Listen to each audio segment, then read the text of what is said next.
После 1018 година, кога било уништено Самоиловото царство, целата територија на Македонија била вклучена во византискиот тематски воено-административен систем.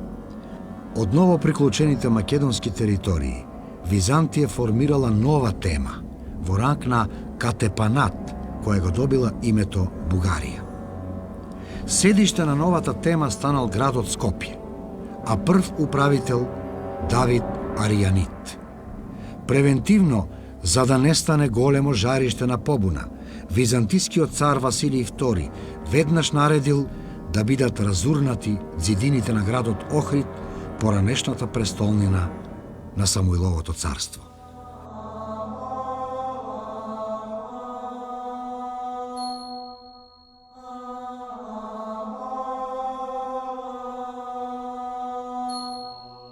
Во текот на втората половина на 11 век, наместо пространата тема Бугарија, во Македонија биле создавани поголем број главно мали по обем теми. Единствено Солунската тема останала поголема. Новите теми се состоеле од еден покрупен градски центар заедно со својата потесна или поширока околина. Од крајот на 11-тиот и во текот на 12-тиот век познати се следниве византиски теми во Македонија: Солунска, Струмичка, Берска, Костурска, Мегленска, Пелагониска, Охридска, Вардарска, Скопска и други. Тематските граници биле променливи и се прекројувале во зависност од проценките на византиската власт, како најдобро би можела да одолее на внатрешните или надворешните предизвици. Така, познато е, например, дека малата Охридска тема привремено била приклучувана кон поголемата Драчка тема, со главна цел да се организира подобра одбрана од надворешните навлегувања, нормански, крстоносни, српски и други. Покрај надворешните навлегувања и востанијата на Петар Делјан и Ѓорги Војтех представувале фактор кој привремено го нарушувал нормалното функционирање на византискиот административен систем во Македонија. Покрупните теми били управувани најчесто од дуксови, а помалите од катепани и стратези. Значи, евидентно е постоењето на мали воени и мали фискални теми кон крајот на 11 век на просторот на Македонија, кои главно биле под контрола на големите и стари Драчка и Солунска тема. Според ревидираните мислења во византологијата во периодот на 11 и 12 век, главно се бележи тенденција на константен економски развој, кој меѓу другото подразбирал земјоделски и урбан развој во провинциите на Византија. Таквата оценка секако се однесува и за просторот на Македонија. Во овој период се бележи разложување и распаѓање на селската општина за сметка на растеж на крупниот феодален земјопосет. Примери за таквата тенденција може да се најдат во преписката на архиепископот Теофилакт.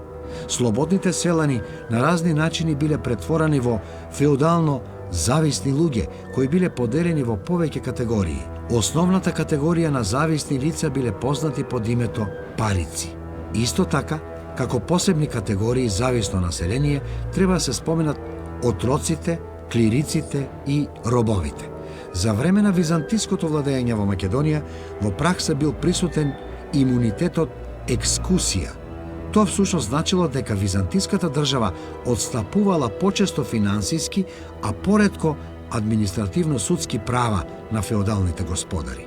Доаѓањето на византискиот цар Алексиј I Комнин 1081-1118 година на власт, без сомнение предизвикало подолгорочно стабилизирање на византиската власт на еден поширок простор. Времето на неговото владење било одбележено со започнување на повеќеслојни позитивни промени во развојот на Византија. Постојат мислења според кои неговото име потребно е да се вброи меѓу најзначајните и најголемите византиски цареви. Но веднаш по доаѓањето на власт, византискиот цар Алексиј I морал да се соочи со големата норманска опасност од запад. Норманскиот владетел Роберт Гвискард и неговиот син Бомеунд Таренски, по утврдувањето на своите позиции во поранешните византиски владенија во Јужна Италија, пролетта 1081 година организирале голема воена кампања. За основна цел на големата кампања било поставено проширувањето на норманската власт од другата страна на Јадранското море кон балканските владенија на Византија. Норманското освојување на Драч представувал главен предуслов за успешно продолжување на воената кампања по патот Вија Егнатија и пошироко на просторот на Албанија, Епир, Тесалија и Југозападна Македонија. Сериозноста на ситуацијата наложувала личен воен ангажман на византискиот цар. Според Ана Комнина, кога царот Алексиј I во август тргнал од Цариград кон Драч, во редовите на неговата војска имало разновидни и разнородни воени трупи. Меѓу војните единици и командантите кои се наоѓале под византиска команда се споменуваат Антиох, кој заповедал со македонците, Александар Кавасила, кој заповедал со тесалијците, а Татики, тогаш велики примикерии, заповедал со турците кои живееле околу Охрид. На 15 октомври 1081 година тој со својата војска пристигнал пред Драч, а по само 3 дена се впуштил во отворена и жестока битка со норманите. Византиската војска на чело со Алексиј I доживеала катастрофален пораз. Во тие тешки околности, според Ана Комнина, царот Алексиј I со својата придружба избегал од боиштето и по 2 деноноќија патување преку планини и по лоши патишта стигнал во Охрид. Опоравувајќи се малку во Охрид и одморајќи си го телото, царот Алексиј I потоа се упатил во Девол за да ги дочека своите разбегани војници. Во Девол царот наредил разбеганите војници да се собираат во Солун, каде и самиот се упатил. Паѓањето на градот Драч во нормански раце сепак се одолговлекло неколку месеци, односно до февруари 1082 година. Се создале услови за натамошни нормански освојувања кон Епир, Тесалија и Македонија. По доживеаниот втор воен пораз од норманите, овој пат во битката кај Јанине во Епир, царот Алексиј I, сосема слично како по поразот кај Драч, со дел од војската успешно го предводел и второто повлекување. Избегнувајќи безбројни големи опасности, Алексиј I повторно се спасил, овој пат минувајќи преку Струга за да стигне во Охрид.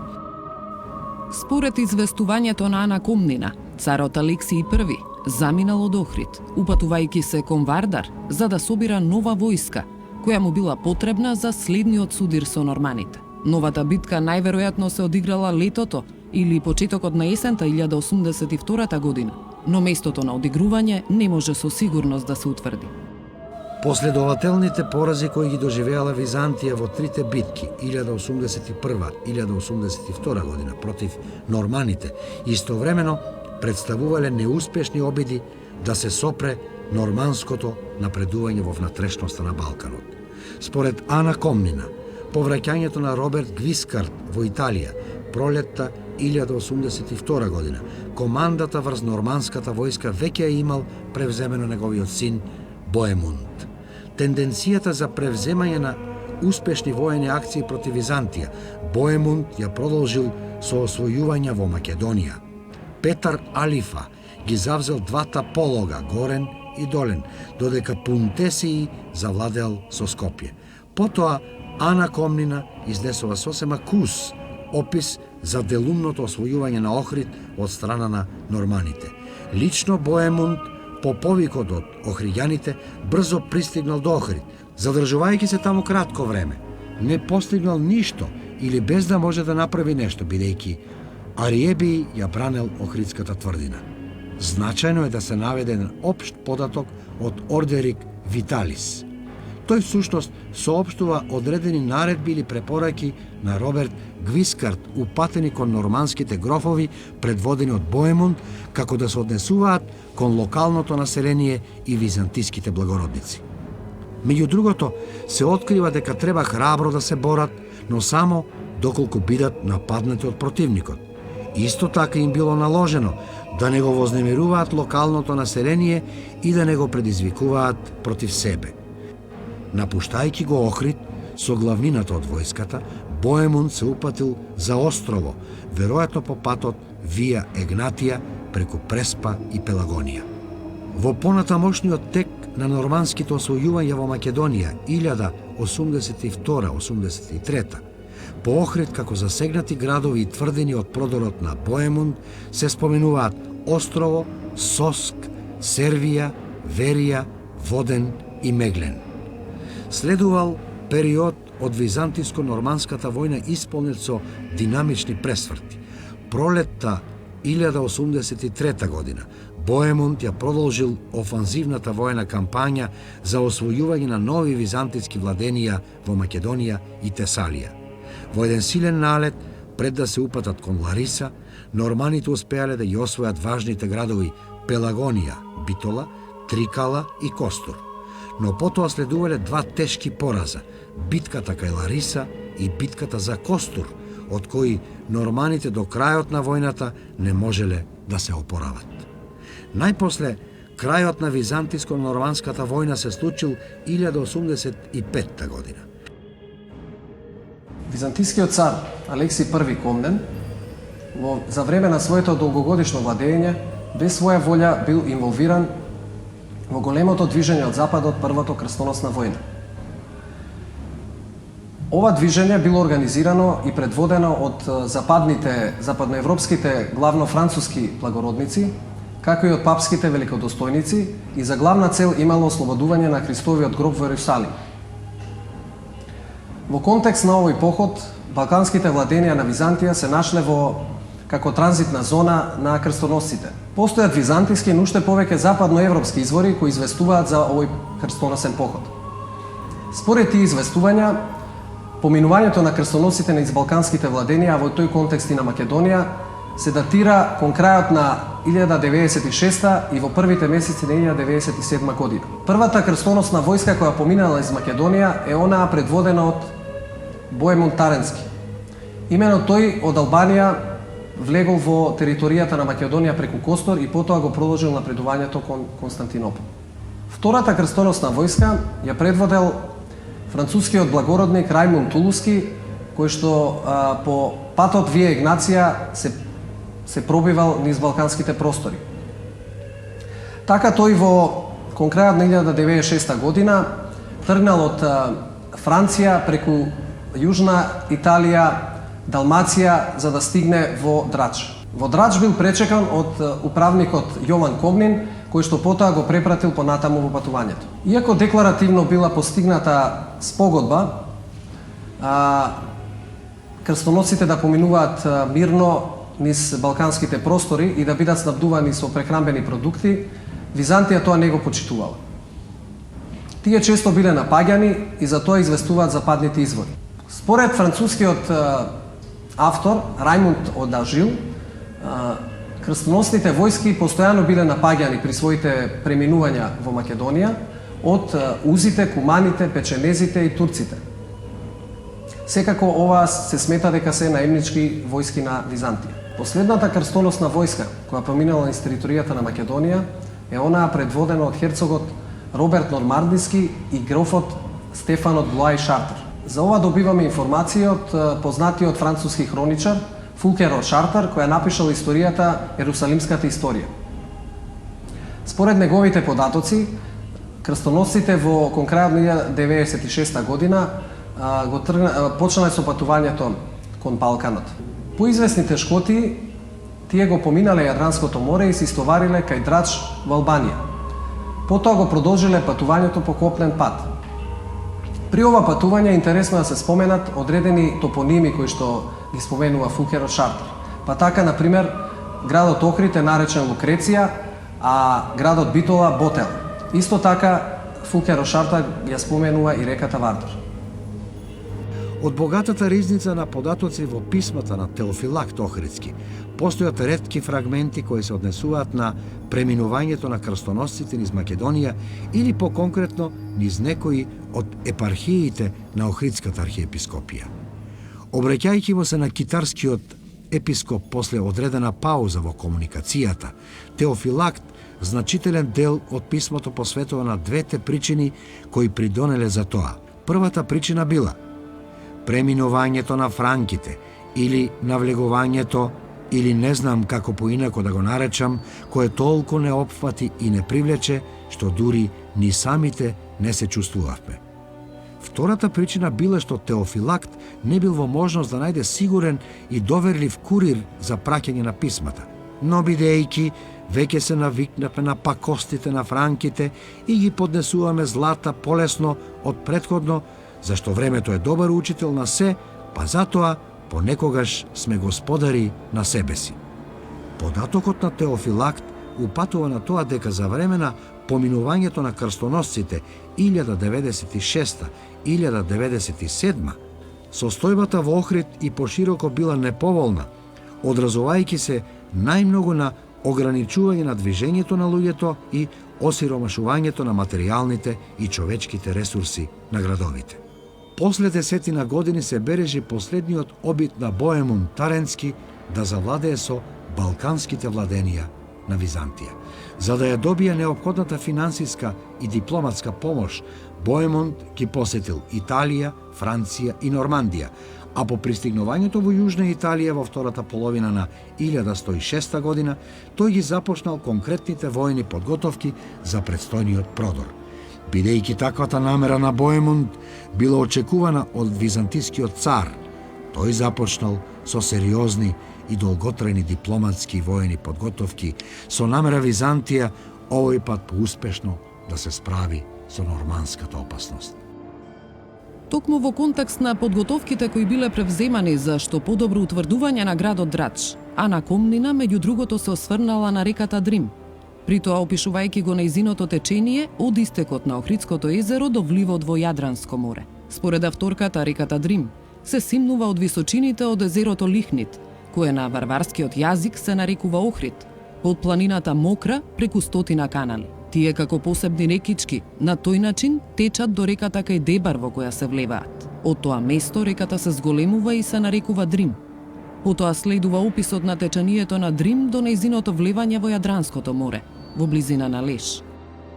Во текот на октомври 1107 година, откако Боемунд со норманската војска се истоварил од своите бродови кај Валона и го освоил споменатиот град, се упатил кон Драч. Во меѓувреме царот Алексиј I се упатил од Константинопол кон Солун. Овој пат намерата на Алексиј I била добро да ги утврди позначајните војни пунктови во Епир, Албанија и Западна Македонија. Од војниците кои биле обучувани во Солун, царот ги избрал најискусните и најхрабрите и ги испратил по клисурите и теснините каде се очекувало навлегувањето на норманите. Така, според известувањето на Ана Комнина, кон крајот на 1107 година, Александар Кавасила со коњаница и пешадија бил испратен да ја брани тврдината Петрела. Војсководачот Лав Никерит со поголем одред го чувал Дебар, а на Евстатиј Камица му била доверена заштитата на премините на Арбанон. Превземените мерки на Алексиј I со право се дефинирани како превентивно одбрамбени. Во текот на пролета 1108 година, додека Боемунд неколку пати залудно се обидувал да го освои Драч, царот Алексиј I од Солун преку Пелагонија пристигнал во добро утврдениот Девол. Непосредно со вршењето воен притисок и опсада на Драч, на што лично го насочил целото свое внимание, Боемунд со еден дел од војската го испратил својот брат Гвидо, грофот Сарацин и Контопагин да се пробијат кон исток и најпрво да се пресметаат со Александар Кавасила, бранителот на тврдината Петрела. Потоа било планирано да се ослободат главните патишта и да се превземат одредени попатни тврдини од византиска контрола. Всушност, тежиштето на акцијата било насочено кон позициите на Евстатиј Камица, кој ги контролирал премините на Арбанон. Делејќи ја норманската војска на два дела, Гвидо со едниот дел од војската се упатил фронтално кон Евстатиј Камица, додека вториот дел од војската начело со Контопагин и грофот Сарацин се упатила кон Дебар и требало да го нападнат Евстатий и Камица од задгрб. Норманскиот план во потполност успеал, но набрзо потоа летото 1108 година тешкотиите со кои се соочувал Боемунд станале несовладливи и тој бил принуден на драчкиот дукс Алексиј да му предложи склучување на мир. По прифаќањето на норманската понуда од царот Алексиј I во септември 1108 година бил склучен така наречениот Деволски договор, кој всушност ја официализирал византиската победа. Од норманскиот продор сепак произлегле негативни последици за Охрид, поконкретно за тоа кои и какви биле последиците за Охрид и околината од овој последен нормански продор предводен од Боемунд, дознаваме од неколку писма на Теофилакт Охридски. Во две негови писма особено се потенцира проблемот кој настанал поради претераната регрутација на жителите на малата Охридска тема во редовите на византиската војска, што придонело за осетно осипување на машкото работоспособно население. Во писмото, упатено до драчкиот дукс, Теофилакт директно барал да се прекине или барем да се намали собирањето на пешадија од Охридската тема под изговор дека темата е мошне мала и сиромашна и дека недостатокот на население уште повеќе ја влошува состојбата. Во богатата преписка на Теофилакт постои уште едно писмо кое можеби на најдобар начин ја доловува тешката положба во која се нашол градот Охрид и Македонија, предизвикана од навлегувањето на норманите во првата деценија на 12-тиот век. Писмото е упатено до магистерот Јован Пантехни и во него Теофилакт пишува: Работите во Охрид се многу страшни. Земјата на Мокра, а Мокра е дел од Охридско, е заграбена од робот и од стапникот. А Багора, тоа е голема планина во средината помеѓу бугарските и драчките планини, се наоѓа во рацете на бунтовникот. Со еден збор, се е лошо. Но да се надеваме на Бога и на грижите на мојниот цар, дека тој гуштер, кој што стоплен од зраците на царските добрини дигнал глава, лошо ќе помине и нема каде да се скрие. Времето на владење на византискиот цар Алексиј I Комнин во голем дел се совпаѓа со времето кога, како архиепископ во Охрид, се наоѓал познатиот Теофилакт. Од неговата сочувана писмена кореспонденција добиваме драгоцени податоци за неговиот живот и делување во Охрид. Тие податоци на посреден начин всушност ни откриваат важни фрагменти од поширокиот социјално-економски контекст во кој се наоѓала Македонија кон крајот на 11-тиот и почетокот на 12-тиот век. Поради потребата од обновување и зајакнување на воените ресурси и фискалниот капацитет на државата, Алексиј I бил принуден да спроведува ригорозни мерки. Превземените мерки подразбирале енормно зголемување на државните трошоци, кои единствено можеле да бидат надоместени со зголемување и поголема дисциплина при собирањето на даноците. Фискалните промени предизвикале незадоволство кај поситните и покрупните земјопоседници, на кои им биле ограничувани претходно стекнатите придобивки, привилегии и имунитетни права. Еден од погласните незадоволници од работата на државните даночни чиновници бил самиот охридски архиепископ Теофилакт. Во неговите писма постојат бројни примери од кои може да се заклучи дека Теофилакт за време на неговиот подолг престој во Охрид се наоѓал во речиси континуиран судир со споменатите чиновници.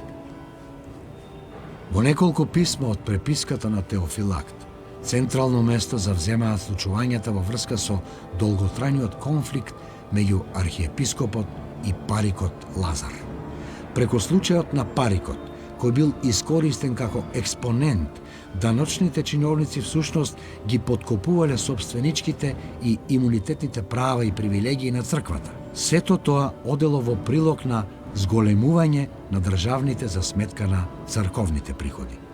Во едно писмо Теофилакт пренесува дека Лазар пред царот изјавил: архиепископот бил дебел и многу богат, дека живеел како сатрап во многукатни згради и дека летувал и се разладувал во неговите добро проветрени куќи. Потребно е да се верува дека Охридската архиепископија и нејзиниот поглавар Теофилакт располагале со крупен движен и недвижен имот. Од податоците во писмата овозможено е да се добие единствено делумен увид во имотната состојба. Според тој увид, архиепископот, освен во Охрид и околината, поседувал или управувал со имоти во Пелагонија, Девол, Воден, Полог и Повардарието. На земјоделските површини доминантно било производството на жито, кое Теофилакт на едно место го споменува дека се пресејувало за да се оддели од плевелот.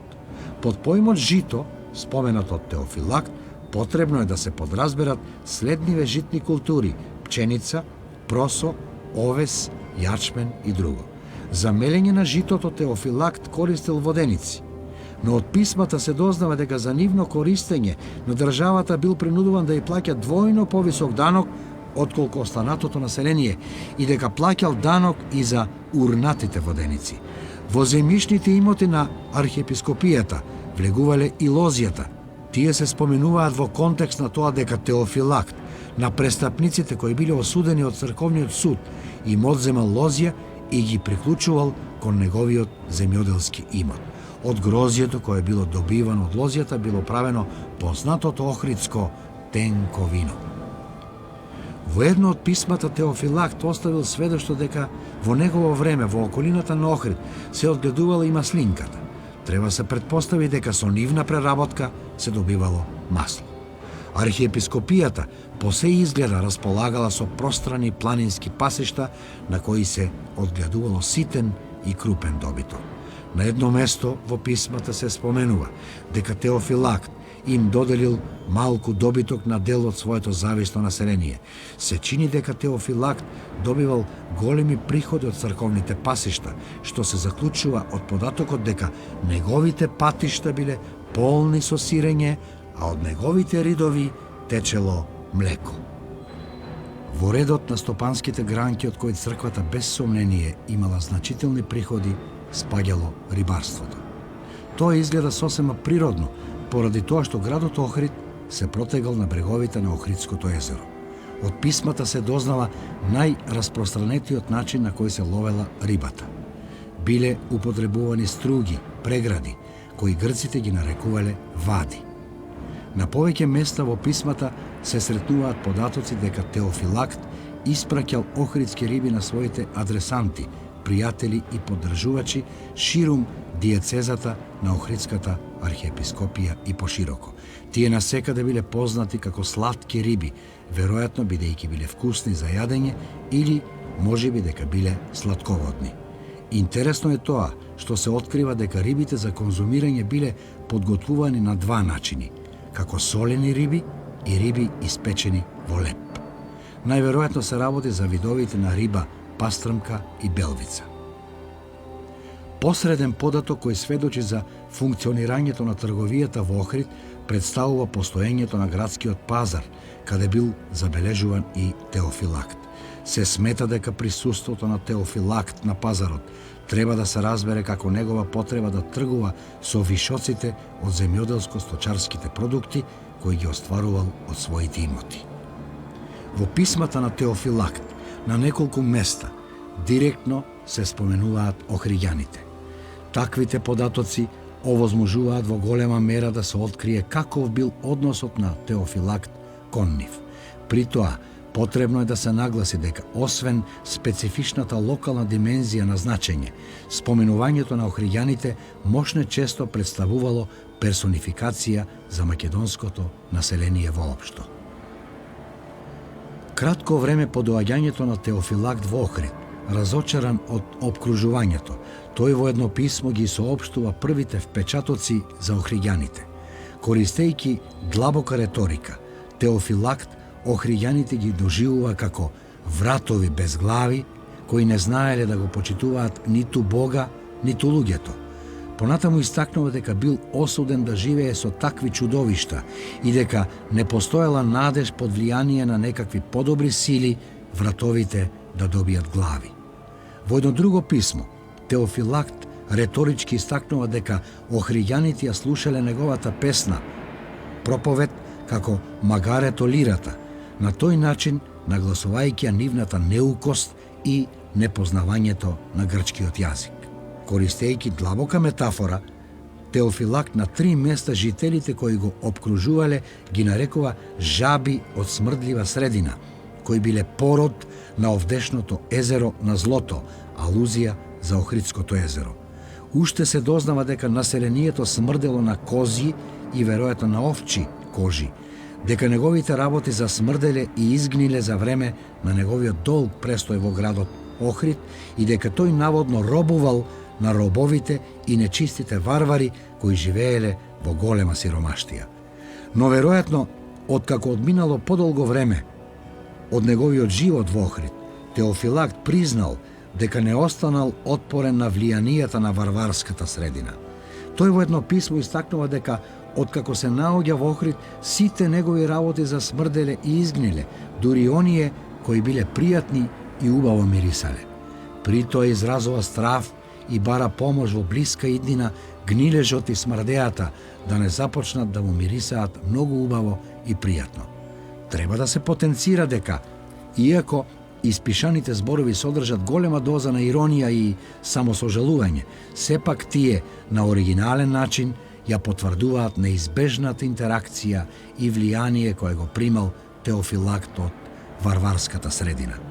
Наводната етничка антипатија која долго време во науката беше истакнувана како главна причина за Теофилактовите негативни квалификации кон македонското население, потребно е да се отврли.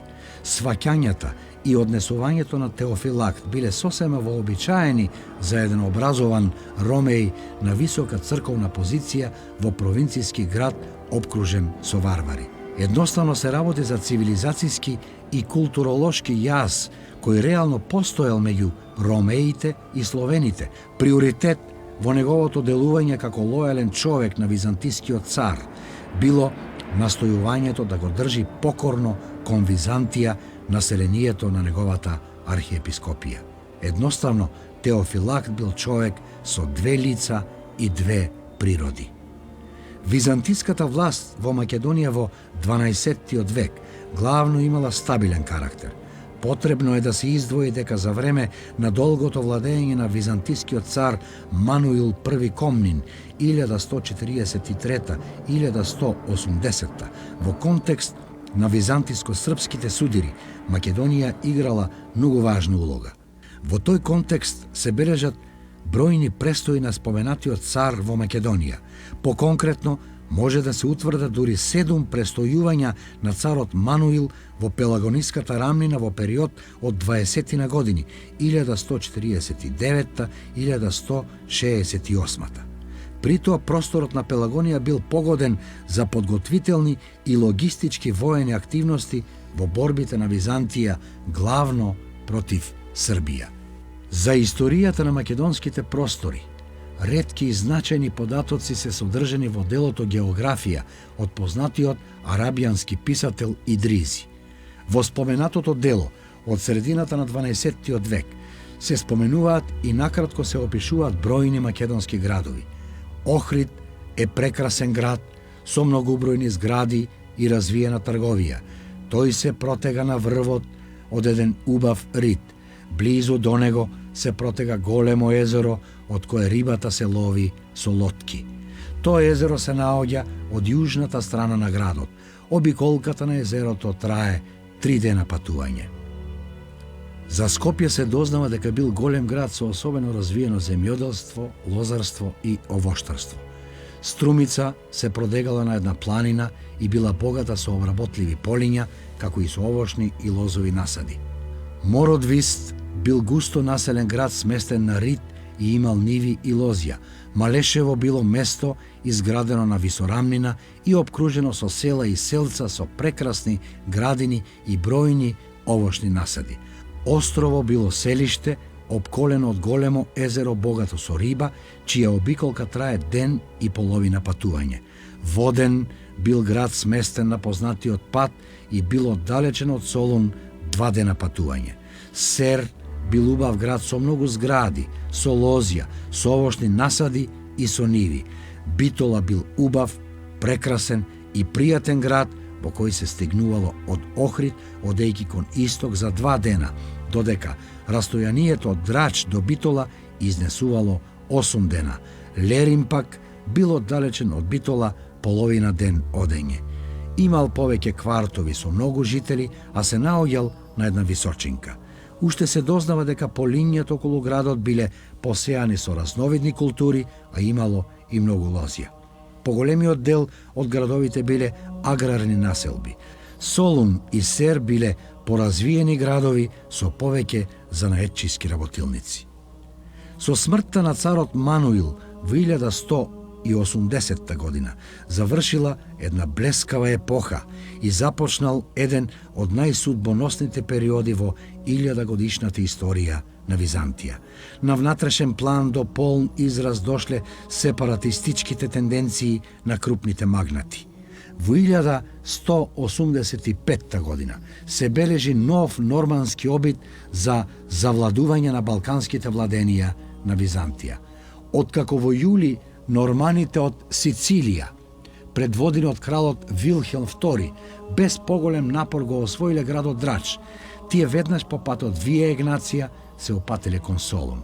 По повеќедневна обсада градот Солун паднал во нормански раце, иако бранителите изведувале храбри подвизи, скокајќи од зидините и без оружје, спротивставувајќи им се на непријателите. Најмногу поради губењето на Солун била предизвикана промена на византискиот престол, што воедно значило крај на династијата на Комнините. Во контекст за внатрешната нестабилност и сепаратистичките тенденции во Македонија треба да се истакне примерот со Добромир Хрс, користејќи ја зафатеноста на Византија околу обидите за ликвидирање на бугарското востание на браќата Петар и Асен. Крупниот благородник Добромир Хрс по потекло Влав се осамостоил во градот Струмица.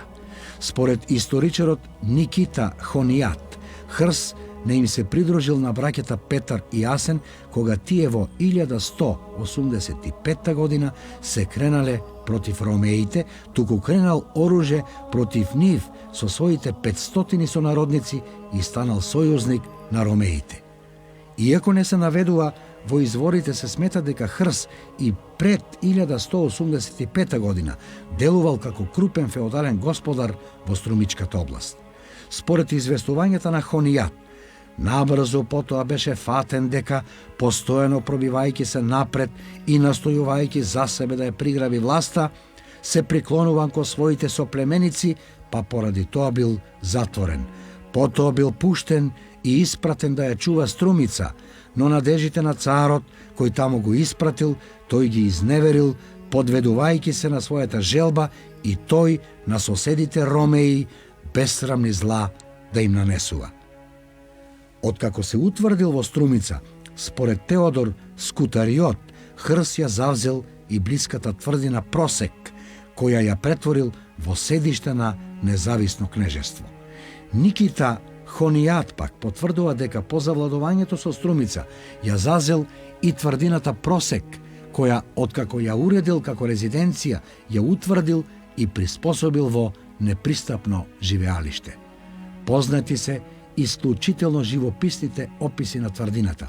Во очекување на напад од византискиот цар Алексиј III Ангел 1195-1203 година, тврдината Просек, која се наоѓала во Демиркаписката клисура, била претворена во неосвоиво упориште за ромеите. Хрс повеќе не се грежил од напад на царот, бидејќи внатре во тврдината складирал многу резерви од храна и по планината одгледувал овци и говеда. Единствен недостаток била водата, која морала да се доставува од реката Вардар, која порано се нарекувала Аксиос.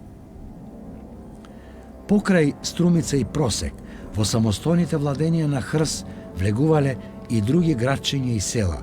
Во 1199 година голема византиска војска предводена од царот Алексиј III се упатила кон Просек.